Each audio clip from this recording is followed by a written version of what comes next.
You're listening to the Bust-Proof Business Podcast, taking your business to the next level by taking you out of it.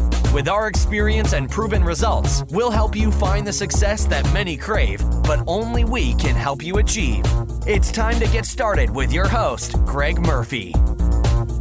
Hey guys, it's Greg Murphy from the Bust-Proof Business Podcast, and today I'm going to speak with my friend Andy Slamans. He's known for private label, and he does a great job with that. But this is actually going to be a another two-part series, because we're going to get into it with Andy Slamans about a recent video that absolutely went viral. It went crazy. He's a funny guy, and he does a lot of things in social media that a lot of us won't do. He lives his life as he talks about it in a fishbowl. And so I've watched videos of him doing rap battles with Chris Green and other guys, and I've watched him even playing board games with his children on a Facebook Live video, and it was fun. So he does all that kind of thing, and he did this airplane video where you guys might have even seen it, where he knocks another guy's elbow off of the armrest on the airplane. It makes it funny, and the guy's reaction is priceless. And somehow this thing went viral. It went crazy. And so we talk about that for a good bit of time, about how videos go viral and what that's meant for him and his business, and some of the downsides of that. Because as you guys all know, there's always people that, you always have haters on the internet, no matter what you're doing. If you step out and kind of put yourself out there, there's always going to be people that are negative. And all of us have experienced that. I've certainly experienced my fair share of it as well. And all you can really do is just continue to be you and to do what you need to do. And internet bullying is something that is a lot of people talk about it in terms of like teenagers and kids and stuff, and those guys have it obviously way worse, because they're grown up. We're supposed to be grown adults, and even me and a lot of people, it just takes 100 people can say, you're doing a great job, and one person can just be a booger and say just really hurtful things, and that is what you can take to heart if you don't really try. Like if you don't really focus on not internalizing that kind of thing, you can take that stuff really to heart. And I know all of us have been in a position like that before, but not many of us have been put in that position the way that Andy was. And so we get into talking about that in this first part of a two-part series that I did with Andy Slamans. And he really is a great guy. I met him for the first time, I think, a couple years ago in Baltimore. I think was the first time we met. We spent a lot of time together. He's actually been to my warehouse here in Dayton a couple of times as well. And I've seen him speak. He's also, we don't really get into it, but he's a great public speaker. And my goal when he speaks is for me not to cry. He gets into a little bit of his past. And him and his wife and his kids,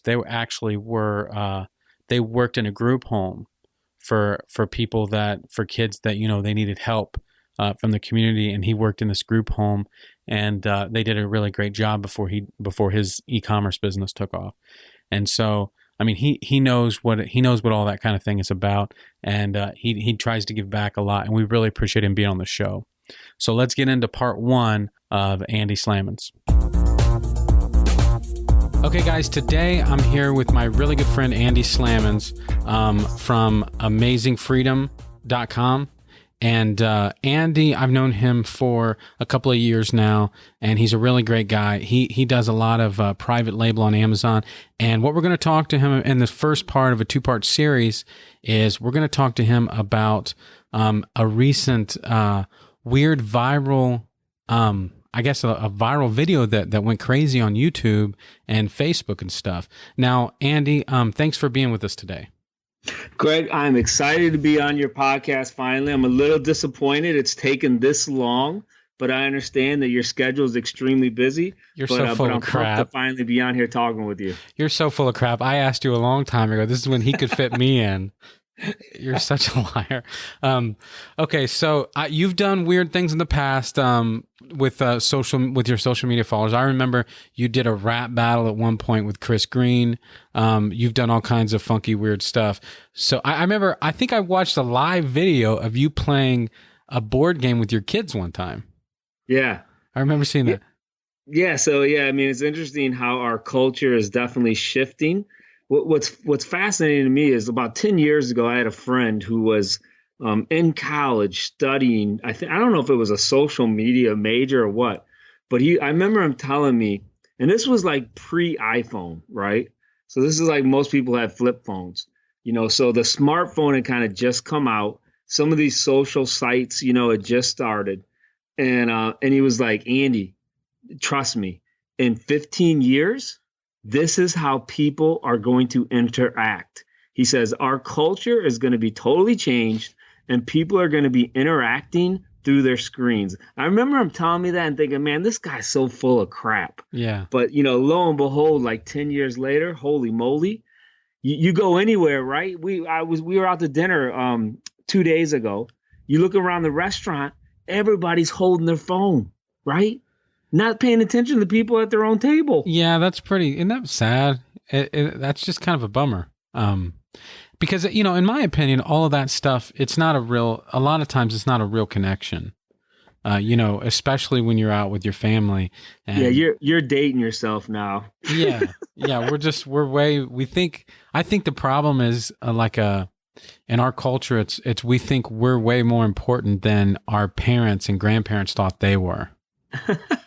Maybe, I don't know. I don't know if it's necessarily a bad thing or a good thing yet. I mean, time will tell, I guess, how it affects how we interact with each other, interpersonally. But, so I saw a meme the other day. It was like some people on the subway, right, were holding up their newspaper, reading the newspaper. And the picture right next to it, there was a group of people that were looking at their phones. And the meme was like, why did this, why when people hold phones like it's a bad thing, but when they read newspapers before it was okay? I guess so.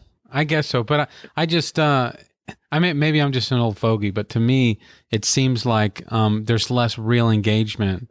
Instead of like saying, hey, how you doing? You click a button on a phone that says you like a post. It just doesn't feel like the same kind of engagement to me. I agree. I agree. And I'm not sure what the outcome is going to be, but there's no doubt that it's real and it's happening. So that's the background of everything. And you've always been a guy in social media to do kind of a little bit off the wall things, just to get your message out there. But recently, and this is after we had booked the session together, there was this weird video of you were in a bathroom, in an airplane bathroom, and you were talking about how this guy was stealing your elbow space in the seat. And so then you went out there and explain what happened and what led you to make the video and sort of the outcome of that. Yeah. So, I mean, the $1 million question that a lot of people often have is, how does a video go viral? And there are probably people that spend, literally hours, weeks, even years, right, making videos, trying to get them to go viral, and they never stick. And so, my assessment of videos that go viral are really things that happen naturally, and probably are common experiences that a lot of people have. But maybe it just, maybe it was something that really went wrong with a common experience. So anyway, I was on the airplane and, sitting in a seat, and the guy next to me was basically hogging the armrest. And so, if you've flown on a plane before, you've probably been in that situation. This guy was just totally, bull guarding the armrest, wouldn't give me anything, right? I'm a pretty big guy. I'm like 6'1", I weigh about 220. And I tried nudging him, whatever. He would just grip on it harder. Wasn't giving me anything. So I just thought in my head, well, man, this is probably an experience that everyone that's ever flown on a plane at some point, right, has faced in their life. Like, what do? Do you just like cross your arms, and not try to get the armrest? Do you ask them politely, someone that you don't know? So I had the idea, well, man, you know what? This would be a pretty funny video if I could video me bumping his armrest, just like give him a hard bump and then see if I could get his reaction. So, I went in the bathroom. So I did like a little prequel of what I was going to do. Go back, sit in my seat, turn my camera on. I had the rear facing camera looking at his elbow. So I act like I'm sleeping and I just nail his arm, right? Bump it off. And luckily my camera picked up the whole thing. The guy's reaction was priceless. It's a very, very funny reaction. And uploaded to Facebook, and then bam, it just went viral. Next thing I know, it was all over a bunch of different sites. Okay, and so there was, though, some negative fallout pretty quickly, right, from the video? Yeah, so, I didn't realize it at the time. I was wearing a CrossFit T-shirt, and I think this is probably one of the reasons why I started going so negative, or at least getting a lot of negative reactions, which isn't necessarily a bad thing if you want your video to go viral, because the more people hate on it, the more sites will push it out, right? But I had a CrossFit shirt on, and so a lot of people were just assuming basically that I was being a bully, right? And just by knocking his arm off like that. And so a lot of CrossFit haters, which I didn't know prior to this video, that there was such a thing, but there's a lot of folks out there that kind of look at CrossFit and kind of hate on people that do it. And so, the internet trolls all came out and they really started nailing me. Yeah. And I read, something like the local place where you're at, you gave up your membership. They were getting some negative press or something like that. Yeah. So, their website was just getting attacked. So you imagine like all the internet trolls. Reddit, is a great place for information, but man, there's some hateful people on there. And so they started attacking the website of my home gym. They started calling the phone off the hook, leaving nasty messages. So the owners of the CrossFit gym I go to, is actually a family run business. They were a little upset because they felt like I was, representing CrossFit. That wasn't my intention. I totally forgot I had the shirt on. It didn't matter what shirt I was wearing. And so, to help them out, I actually just canceled my membership so they could put on their website, hey, I'm no longer a member. That stinks, though. Yeah. But I mean, you live and you learn. But yeah. That's the what is that called? The unintended consequences. Unintended consequences. So obviously, though, you made hundreds and hundreds of thousands of dollars from this amazing video that went viral and 1 million people saw, right? Yeah, I wish. That's not. Unfortunately, that's not how it works. I actually was contacted like 3 hours after I uploaded it on Facebook. I was contacted by a viral video agency. They actually had a contract that I signed. At that point, all the comments were positive, right? So I put it on my Facebook wall. Everybody's like, oh, that's hilarious. That's so funny. Super positive, right? So I made a contract with them. I get 70%, they get 30%. And then woke up the next morning and saw like all this negative barrage, right, of people that were so upset at me for it. But at the end of the day, I imagine I'll probably make less than $1,000, even though it's been viewed over 1 million times. It was on Tosh O. It was on Entertainment Tonight. It was on a few other like TV news shows. But you don't make a lot of money on viral videos, maybe unless you can parlay them into something else. Well, that's interesting. I did see the Tosh.0 article when you mentioned it. It's just funny how people that know you, know that, you're one of the nicest guys in the whole world. And you actually talked, I think I read in your Facebook, you talked to the guy afterwards. Yeah. So I talked to him. I showed him the video. I actually gave him my number. We had talked prior to that too, so we had some small talk. He thought the video was hilarious. I told him I could get him free Hershey Park passes anytime. and then I also told him, I said, hey, look, if this thing goes viral, I'll split half of the money with you. Well, that's cool. Yeah, that's cool. But man, that's interesting though. And no, you've not done anything that went anywhere close to that before. Oh no, yeah, that definitely by far. It's been on all the major sites. World Star Hip Hop has like over 600,000 views. YouTube now has well over 1 million views. Did you get a bunch of YouTube subscribers? I didn't put anywhere on there. It became so hateful. like I'm actually happy I didn't have my Amazing Freedom website on my shirt. Because, the hateful trolls, they actually will try to do stuff, to mess with you. So none of that is actually out there. So no, I haven't picked up any subscribers from it. No. I mean, you put it on a YouTube channel of yours, right, or not? No, so actually the Viral Video Agency, the one I contracted with, they put it on their YouTube channel. Gotcha. So their thing is, it's called Viral Hog. Okay, got you. Okay, that's interesting. That's really interesting. Yeah. And it is weird because, it is just weird because I know we've met a bunch of times. You actually came here and had our world famous sauerkraut pizza. Oh yeah, delicious. Here in Dayton at Marion's.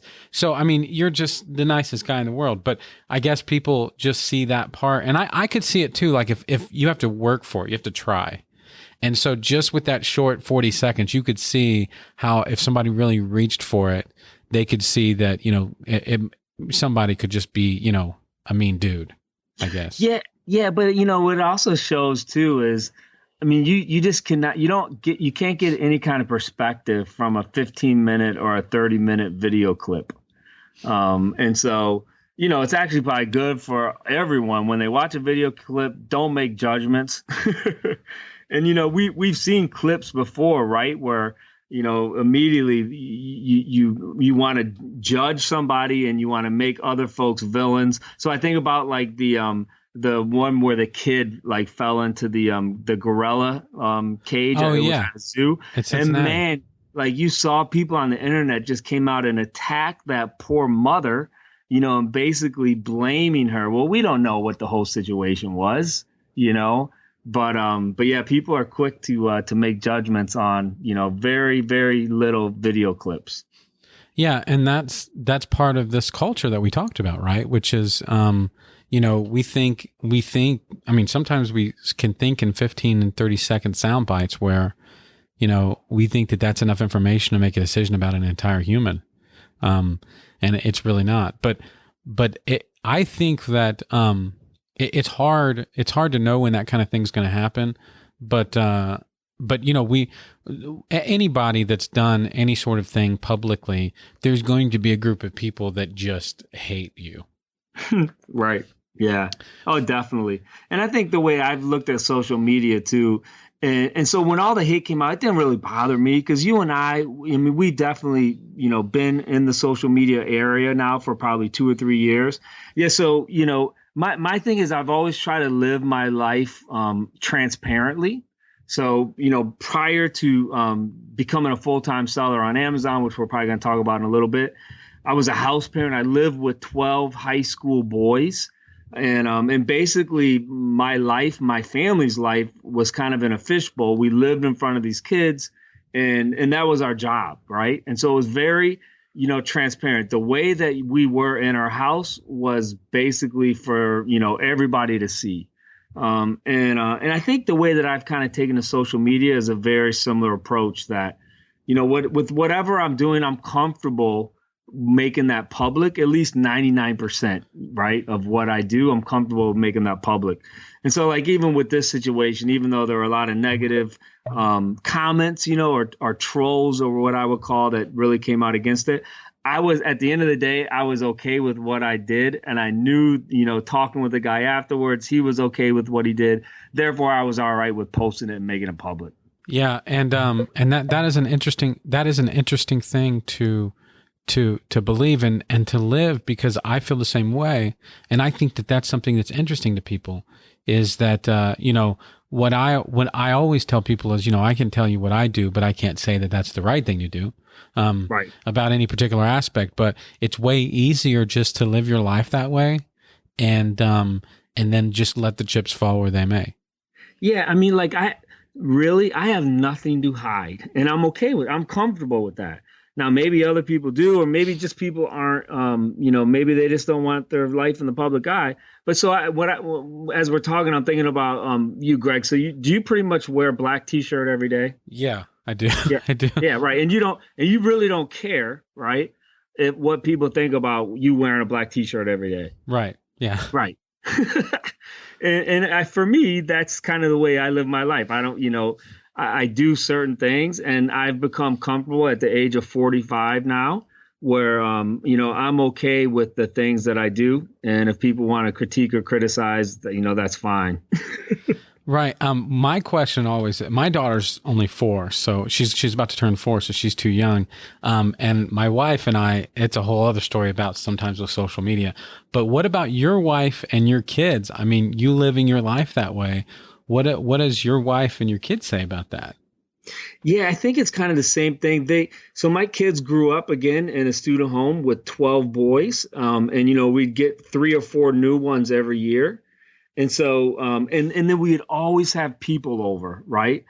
So just think about you living at your warehouse, and like your house was attached to your warehouse, right? And so that's kind of the way that they grew up. And my wife was actually a radio, television, film major. Really? I didn't know that. Yeah. And so, she understands media and probably a lot better than I do. And so they're comfortable with it as well, and I think our culture is shifting so much that, that's just, we're okay with it. Yeah. I think it's really cool, and you can see that you guys are all having fun. But I wanted to ask, have there been any other opportunities come up, from that video that went crazy? Yeah. So, not yet. But it's interesting. I definitely have been studying how it's gone viral, trying to figure out why it's gone viral. So I definitely have more ideas of other things that I think I could do. And just having the contract, the connection now with the viral ad company. So I think if I am able to do something that is similar, or something maybe that's funny, or something I think could go big, I kind of have an in with them where they can look at it and tell me what they think. Yeah, it's just amazing that there's some people that can really parlay things into stuff that's pretty big. I mean, this is going a little bit off topic, but there are teenagers that have these massive Instagram accounts where they pictures of them wearing different clothes, or pictures of them with different beauty stuff, and they'll get paid like $200 or whatever to send out a message on Twitter or on Instagram or whatever about a particular brand. And you do 5 of those a day. That's a pretty good living. Yeah, absolutely. I mean, I think of I forget his name now. He's on YouTube. He does just a review, right, of different types of technology. And he makes between $2 and $3 million a year. Yeah. And he's only like 21. He started doing it when he was like 16. And the cool thing is he gets all this product for free. Right. That's not bad. Right. Sydney, my daughter Sydney, badly wants, because she watches the toy review. There's a kid named Ryan. Okay. He has this toy review channel on YouTube. Yep, I've seen him. And my daughter is in love with them, and she wants to do her own. Yeah. And I'm like, yeah, I don't know. I don't know. It's weird because it just you want to have privacy at somewhat for your kids, but you also know that they're going to grow up in a space in 10 years where this stuff is going to be, I mean, even way further down the road than it is now. Yeah. No, definitely. I mean, I don't think we're too far away from the days of what was that movie, Wall-E? Yeah. I don't know if you've seen that, where guys are, they're just sitting in their chairs, they don't move much. Now we're definitely in a cultural shift, I think. Yeah, I definitely think so too. It's just, yeah, she's a big time ham. In fact, we had her do a Halloween video. She made up a story for Halloween, and we posted it on the Dollar Book Swap Facebook page. And she just made up a story about dinosaurs and werewolves coming to attack her and her friends.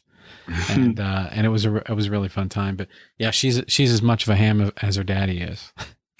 Yeah, well, that might be good for you in a few years. She might be able to really generate some good revenue, and you can retire. Yeah, that's what I'm hoping, buddy. That's what I'm trying for. We can get some toys for free, and we can retire. Okay, guys, so we just went on that roller coaster ride with Andy with his viral video. And, another thing we talked about a little bit is culture, and the way that our culture is what our culture is moving towards. And all of this social media and all of that, I think that, good or bad, that it is what it is. We can't really put the genie back in the bottle, but I'm not 100% convinced that it's a good thing that we're having more and more of our relationships are over the internet and less of it in, one-on-one in person. Because, the Facebook groups especially for Amazon sellers have been something that have been transformative for a lot of people's businesses. But until you take those relationships offline and go to a conference or you go to a meetup or something like that to put a face to the name, it kind of doesn't really feel like a real relationship to me. Maybe I'm just old, but I don't know. I like it. To me, I think face-to-face relationships and face-to-face, especially in a digital world like this, building relationships that way are going to be deeper and are going to be more meaningful. And so not just in business, but I especially think that's true in business, but even in your relationships. Having, 2,000 or 5,000 Facebook friends, I don't find that to be like a fulfilling life. You know what I mean? Rather than have 2 or 3 friends that are really going to be there for you.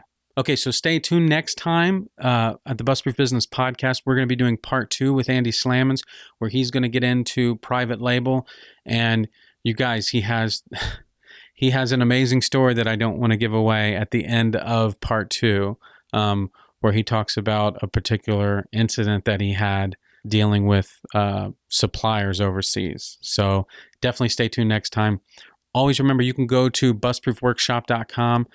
You can also leave us a review on iTunes. We would definitely appreciate that. That would certainly help us out. And always, guys, remember to make today count. That's all for this episode of the Bust-Proof Business Podcast. Be sure to point your browser to bustproofworkshop.com to sign up for our mailing list and to get your opportunity to enroll in one of our specialized seminars, guaranteeing you continued results in typical Bust-Proof fashion.